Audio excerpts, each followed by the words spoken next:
Sudah perlukah reformasi jilid 2? Oleh Anton Permana dari Tanhana Dharma Mangkrava Institute.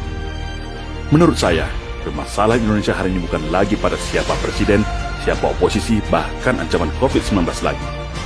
Cukup semua itu menguras habis energi kita dan mengalihkan fokus perhatian kita selama ini.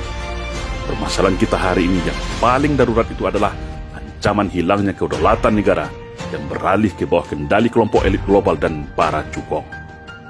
Tanpa kita sadari, ternyata reformasi telah memporak-porandakan sendi bernegara kita. Konstitusi kita disulap jadi liberal, budaya kita ditukar menjadi super liberalis dan sekuler. Reformasi ternyata hanya halusinasi indah yang melenakan. Pasca reformasi, bangsa kita kehilangan arah, kehilangan panutan. Karena secara sistematis, sesama anak bangsa diadu domba. Anak-anak PKI dihidupkan kembali dan dijadikan sebagai ujung tombak pendobrak runtuhnya Orde Baru hingga sekarang. Kelompok fundamentalis direkrut untuk dijadikan bom dari agenda Islamofobia. Kelompok liberal diberikan panggung untuk merontokkan jati diri bangsa melalui film, sinetron, infotainment, dan berbagai event hedonis yang jauh dari nilai luhur Nusantara dengan topeng modernisasi. Di mana semua itu sebagai strategi melemahkan karakter anak bangsa supaya labil dan murah dicucuk hidungnya. Cukuplah semua sampai di sini. Mari kita tepuk jidat kepala kita masing-masing. Ini semua hanyalah permainan elit global semata, ibarat orkestra indah yang melenakan kita. Padahal semuanya adalah cara halus mereka merampok negara kita, menghisap kekayaan negara kita, dan menguasai semua lini kehidupan kita. Hari ini, secara ekonomi, hutang negara kita tinggi menggunung dan terancam gagal bayar.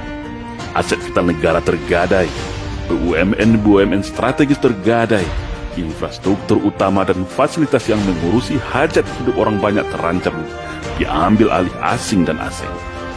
Semua potensi sumber daya negara ini seakan sengaja dikuras sehabis-habisnya hingga kering kerontang alias bangkrut. Produk impor merajalela dan menghabisi produk lokal anak bangsa.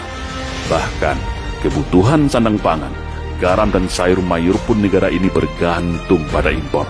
Sangat parah dan memilukan bagi negara agraris dan maritim terluas lautnya di dunia ini. Sumber kekayaan alam hampir semuanya kuasai asing. Miliaran dolar mengalir ke luar negeri setiap tahun. Negara hanya dapat sisa rimah-rimahnya saja. Negara tak ada kemandirian dan kedaulatan lagi. Korupsi semakin sistematis. Kasus besar seperti Jiwasraya, Bumi Putra, ruang guru online yang triliunan rupiah menguap dan tenggelam begitu saja. Pengangguran bertambah banyak. Masyarakat semakin miskin, semua harga melambung tinggi. Hingga BPJS pun dinaikkan tanpa peduli derita rakyat. Hebatnya, pemerintah seakan tutup mata dan pelanga-pelongo saja. Entah tidak peduli atau karena tidak berdaya, tak tahu kita. Inilah yang disebut penjajahan gaya baru alias neokolonialisasi. Kita miskin, mereka kaya raya yang dirampas dari negeri kita. Sebentar lagi, undang-undang haluan ideologi Pancasila, RUU Omnibus Law akan disahkan. Setelah sebelumnya undang-undang Minerba dan undang-undang Corona juga sudah disahkan.